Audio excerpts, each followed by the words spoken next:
Hi and good evening. Thank you for watching. I'm Shakil 5858. I am Buddham. Now the latest headlines from world channels and news agencies.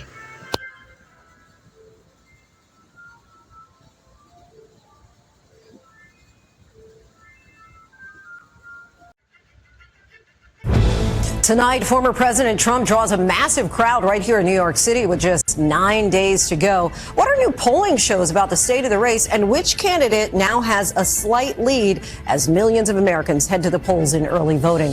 In this, the final stretch, the candidates are making their closing arguments to the American people. Former President Trump supporters pack Madison Square Garden, while Vice President Harris and Governor Walz focus on the battleground states. Harris is joined by Democratic Party heavy hitters, former First Lady Michelle Obama, asking voters to decide which side of history they want to be on.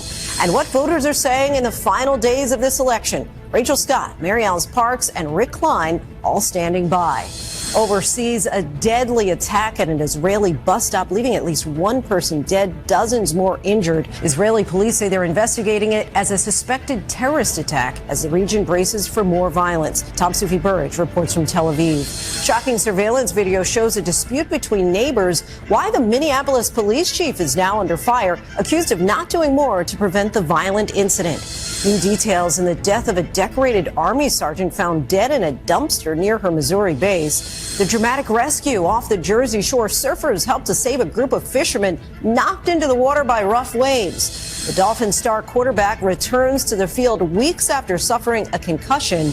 The LA Dodgers take a commanding World Series lead, but not without a scare for their biggest star, the latest on Shohei Ohtani's shoulder injury, and the walk-off hero of Game 1, how his family helped inspire that dramatic moment of joy on the heels of a difficult year.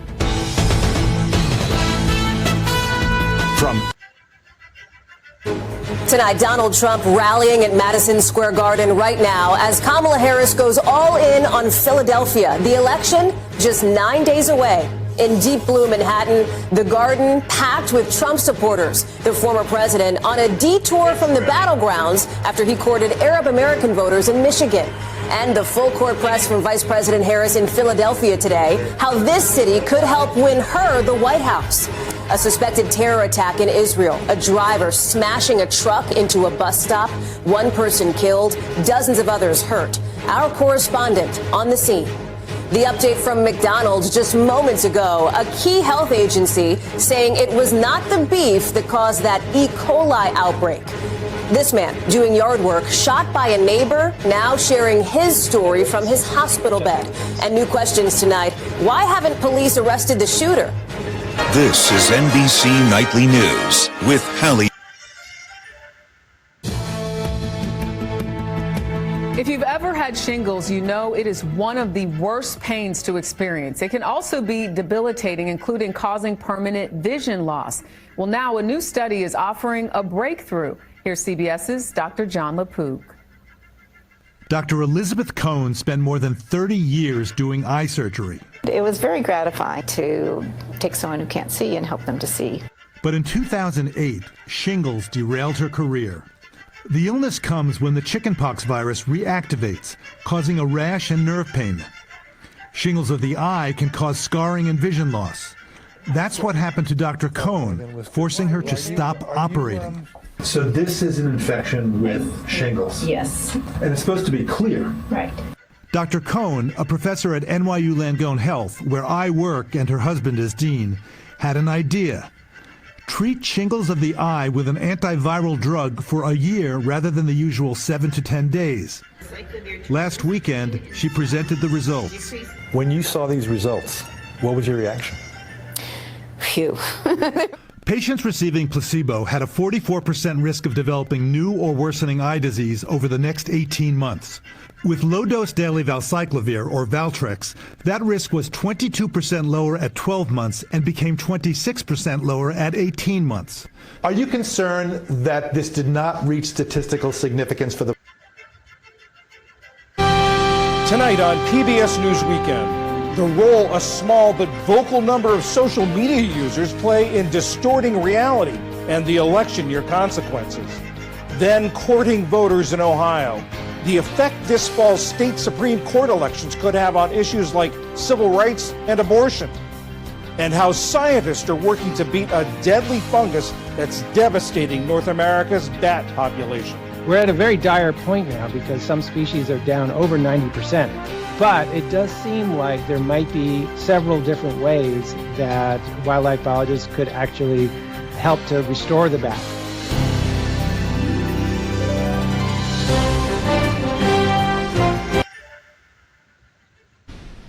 For more on Vice President Harris and former President Trump's final message ahead of the election, let's bring in today's political panel. With me now is Quell Strategies founder Michaela Carr and Democratic strategist Farron Bond. Welcome to both of you.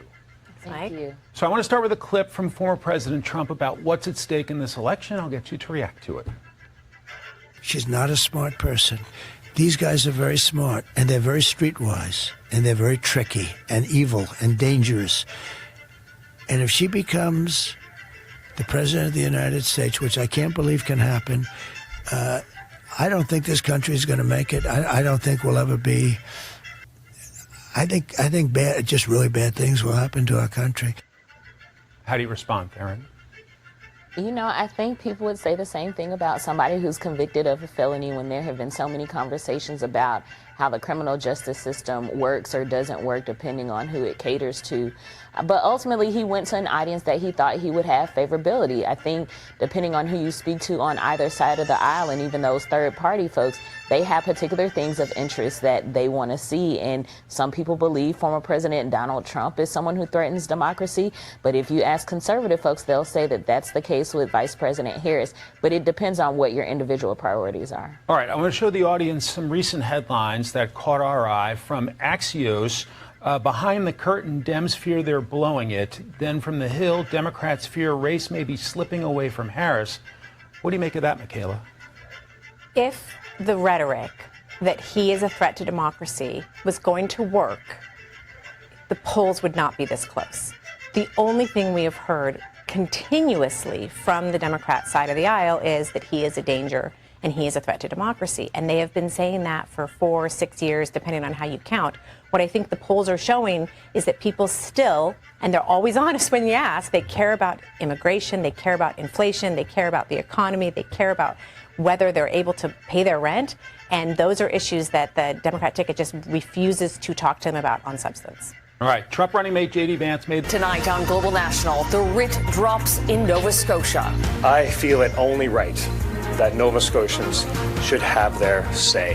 Why a potential federal vote motivated the provincial Tory leader to call a snap election. The secretive military facility Israel hit inside Iran. As Iran's clerics mull over if they should retaliate and how. Ontario's plan to make it cheaper for drivers to fill up. But for how long? And why your kids' trick-or-treat haul might be lighter this year. It got really tougher this year to get cacao. How inflation is impacting chocolate and what's behind it. Global National.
I know this is going to sound completely insane, but there is like a baby kangaroo with a diaper on, like wandering around Main Street. As this body cam video shows, that woman was not seeing things when she alerted police in Colorado to a runaway marsupial. Come here.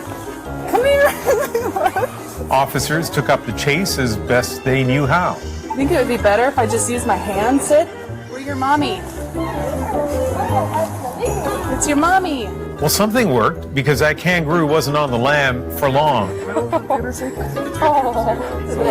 nothing like that in his life. Oh my gosh. What are you doing? The diaper, a tip-off that the animal is an exotic pet, which in fact is legal in Colorado. Irvin was soon reunited with his owner. And you, of course, are wondering about Canada. Well, it turns out that, we looked into it, or at least Gord, our writer, looked into it, and there are apparently a number of people across the country who keep kangaroos as pets, but some municipalities, explicitly say you cannot do that. So Gord suggests you check with your municipality. Tonight, sprinting to the finish. Campaign 2024 enters its final full week. We know this is going to be a tight race until the very end. 9 days from now will be Liberation Day in America. New CBS polling on the state of the race. I'm Weijia Jiang in Philadelphia, where Vice President Harris packed her day with events aimed at boosting her base. I'm Robert Costa in New York, where Trump is playing the Garden. Also tonight, a truck hits a crowd at a bus stop in Israel. I'm Rami Inocencio in Tel Aviv. At least 35 people were run over in a suspected terror attack on Israel's National Day of Mourning for October 7th. While the prime minister is heckled by victims of the Hamas attack. Rain sends mud sliding in the west. With more wet weather on the way, the east sees hardly a drop in a month. Border journey. CBS's Omar Villafranca travels 1,700 miles from Texas to California, visiting towns on the front line of the immigration debate. Are you optimistic or pessimistic about what's going to happen here in the future? It's more of an unknown. Hello, it's Celine. Adele brought to tears after seeing the superstar at her show. And later, forget the school bus. CBS's Itai Had with a new spin to school in San Francisco. It's exciting. It's not just how we get to school, it's an event. This is the CBS Weekend News from... Welcome to the France 24 newsroom. This is Night Watch, and these are the headlines. The country has fallen victim to a Russian special operation. Georgian president calls for protests this Monday night on Tbilisi's main street as she, like the opposition, like the European electoral observers and the United States, claimed the vote was rigged, giving the Georgian Dream Party a fourth term in office. In the past 24 hours, another 33 Palestinians have been killed in northern Gaza, mostly women and children. Unbearable, says the UN chief, as Egypt's president calls for a 2-day truce in Gaza to swap 4 Israeli hostages with Palestinian prisoners. And with 8 days until the election, Donald Trump has chosen to hold a mass meeting in New York, a deep blue city at Madison Square Garden, whilst Kamala Harris was back in Pennsylvania. Polls show in that battleground state that both candidates are neck and neck.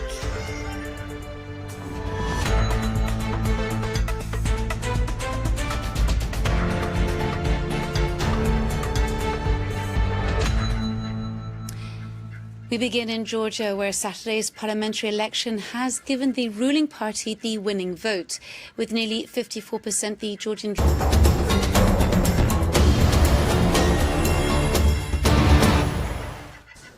Ukraine's foreign minister met with his Egyptian counterpart, Badr Abdelati, on Saturday in Cairo.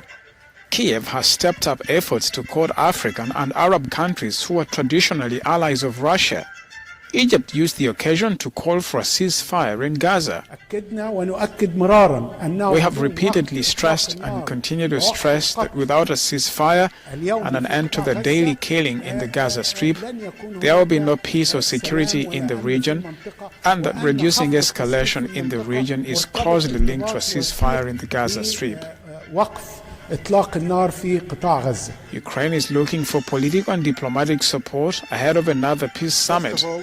The first meeting in Switzerland was criticized for not having Russian representatives. About the second Peace Global Summit, we are working. We are trying to make the date closer of conducting of this Peace Global Summit. That's why the support of such countries as Egypt is really crucial. And we invited Egypt to attend next Peace Global Summit.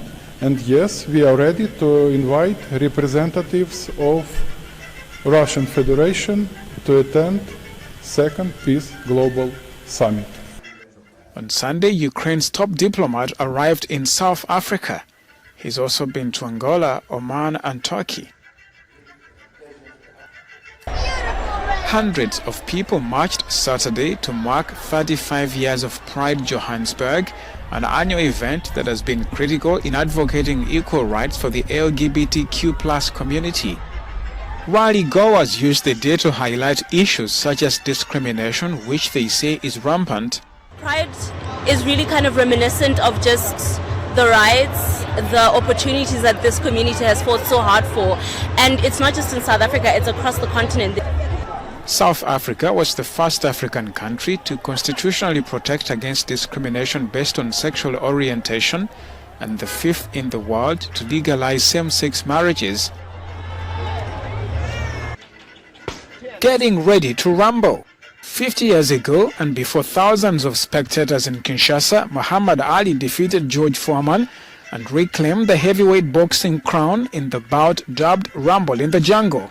I said last night I had a dream. When I got to Africa, I had one hell of a rumble. I had to beat Tarzan's behind first for claiming to be the king in the jungle. For this fight, I've wrestled with alligators. I've tussled with a whale. I done handcuffed lightning and put thunder in jail. You know I'm bad. I have murdered a rock. I injured a stone. And I hospitalized a brick. I'm so bad I make medicine sick. I'm so fast, man, I can run through a hurricane and don't get wet. When George Foreman meets me, he'll pay his debt. I can drown a drink of water and kill a dead tree. Wait till you see Muhammad Ali. In the contest that also boosted then Congolese leader Mobutu Sese Seko's celebrity status, Ali knocked out Foreman in the 8th round, 7 rounds early. Ali had been stripped of his heavyweight crown in 1967 for refusing to fight in the US invasion of Vietnam. He called time on his career in 1980, retiring with a record of 61 bouts, 56 wins and 5 losses.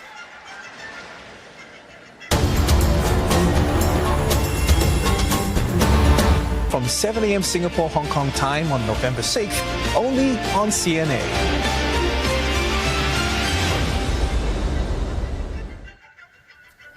This is Asia Now. It's 12 p.m. in Singapore and Hong Kong, 9:30 in New Delhi and 11 o'clock in Jakarta. I'm Paul Singh. At this hour, Japan's new Prime Minister Shigeru Ishiba faces a weakened mandate after his ruling coalition is projected to lose its majority in a snap election. Opposition gains being fueled by public discontent over inflation and a corruption scandal. Tropical storm Trami weakens to a depression, but not before lashing Vietnam with heavy rains and powerful winds. More than 100 people in the Philippines were also killed in its wake. New Delhi's air quality hitting very unhealthy levels, with parts of the city shrouded in smog. Officials implement emergency measures, including a ban on firecrackers. They warn the situation could get worse in the lead-up to Diwali.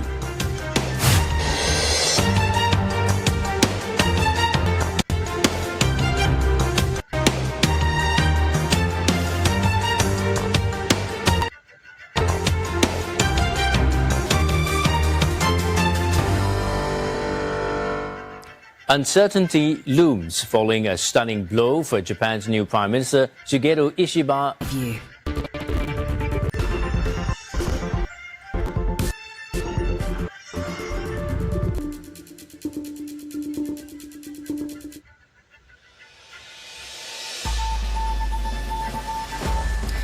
Today, David Crisafulli outlines his government's agenda after being sworn in as the 41st Premier of Queensland.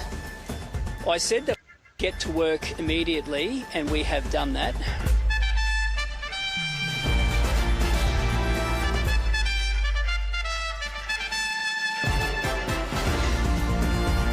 NDIS providers found rorting the system or allowing the abuse of participants to face new penalties. Pack up your business model and get the next bus out of town now. Leading neurologists call for the chemical regulator to ban a controversial herbicide over its links to Parkinson's disease. 3G devices disconnected as Telstra and Optus turn the network off.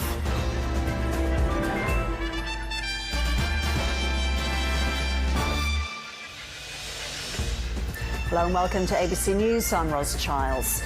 Queensland Liberal leader David... This is DW News live from Berlin. Donald Trump rallies supporters in New York City. And I just want to say a very big hello to a special place, New York, and to an incredible arena, Madison Square Garden. Incredible. There were a string of controversial statements as Donald Trump staged a high-profile rally to boost his White House bid as we head into the last full week of campaigning. Also coming up, Georgia's ruling pro-Russian party wins parliamentary elections with over 54% of the vote, but the country's president rejects the result.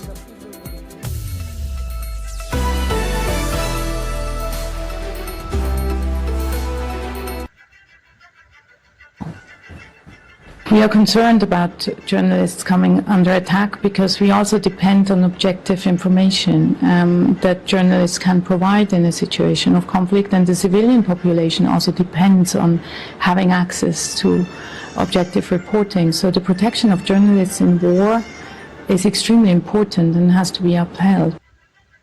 Our correspondent Hassan Abdullah joins me live now from Beirut. So Hassan, another day of deadly strikes being conducted there across Lebanon, including the killing of journalists. Just give us a sense of what's been happening there in the aftermath of it all.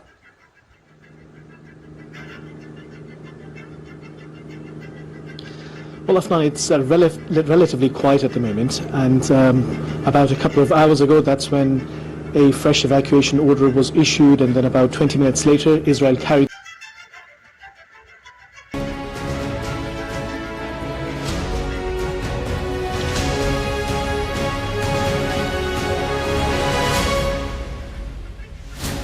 This is Sky News, the headlines.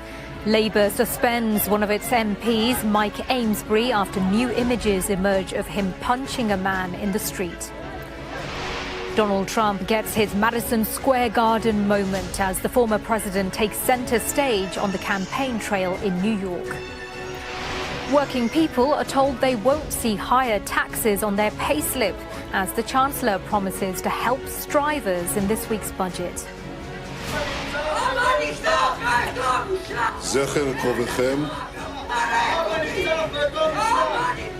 Benjamin Netanyahu is heckled during a speech in Jerusalem. He says Israel's attack on Iran has met all objectives. And Georgia's pro-Moscow ruling party claims electoral victory as the country's president says it was the victim of a Russian incursion.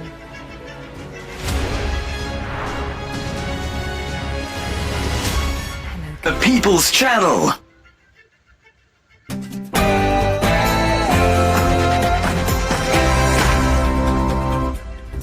Hello, it's 11 o'clock, which means it's time for Headliners. 3 comedians bringing you the very best of Monday's newspapers as they roll straight off the press. Join us to find out, could smacking your children be banned? And maybe other people's kids too.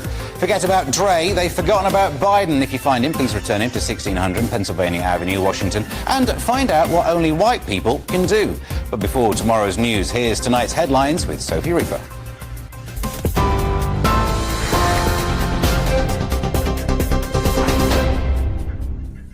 A very good evening to you. It's 11 o'clock. Let's take a look at your latest GB News headlines.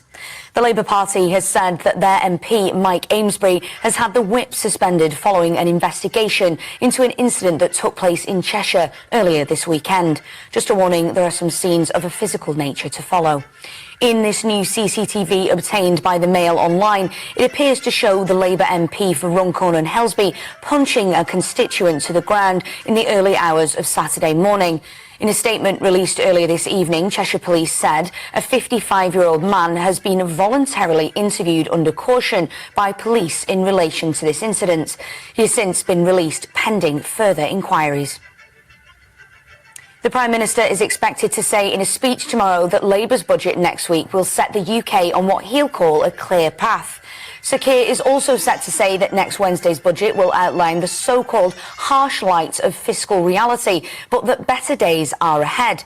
The PM will also go on to say he will not offer the UK's problems as an excuse and that he expects to be judged on his ability to deal with the issues his government is facing.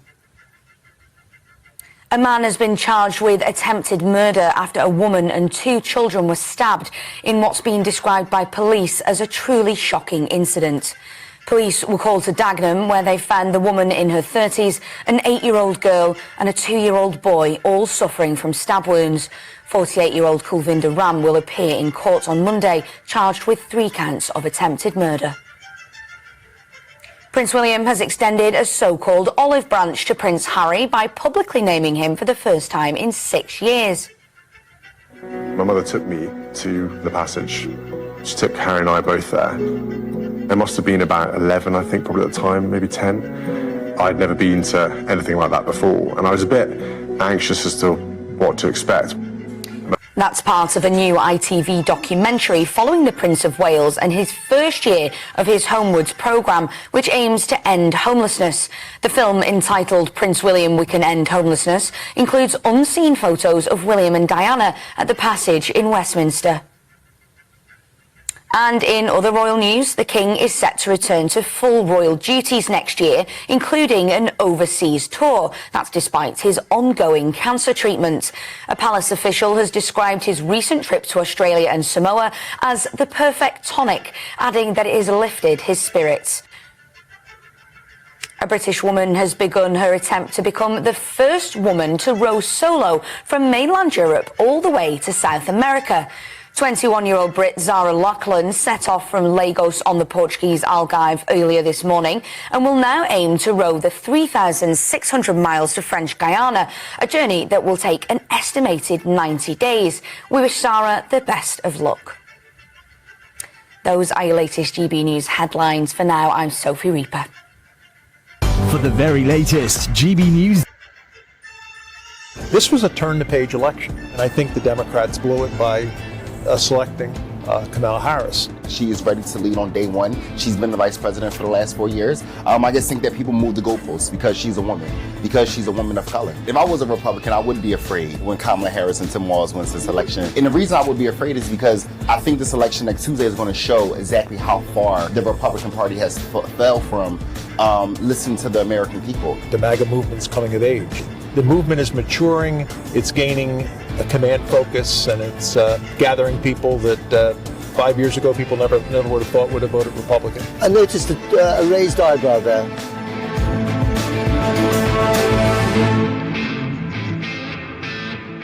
Welcome to the American forecast from a sunny but rather chilly Philadelphia in the key swing state of Pennsylvania. So key, in fact, that both candidates, Kamala Harris and Donald Trump, have lavished time and hundreds of millions of dollars on this state alone. Now, we're into the final crucial phase of this election. People are getting a bit nervous, and I have to say the mood music, especially amongst Democrats, seems to be tense, if not a little bit gloomy, because the Kamala Harris momentum that we saw in the summer has stalled somewhat.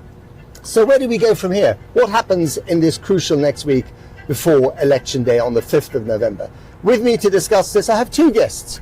Andre Carroll, he's a Democrat, U.S. State Representative here in Pennsylvania, and Dennis Powell, who is a Republican strategist and author. Welcome to you both. Thank you so much. Thank you for having me. Let me start with you, Andre.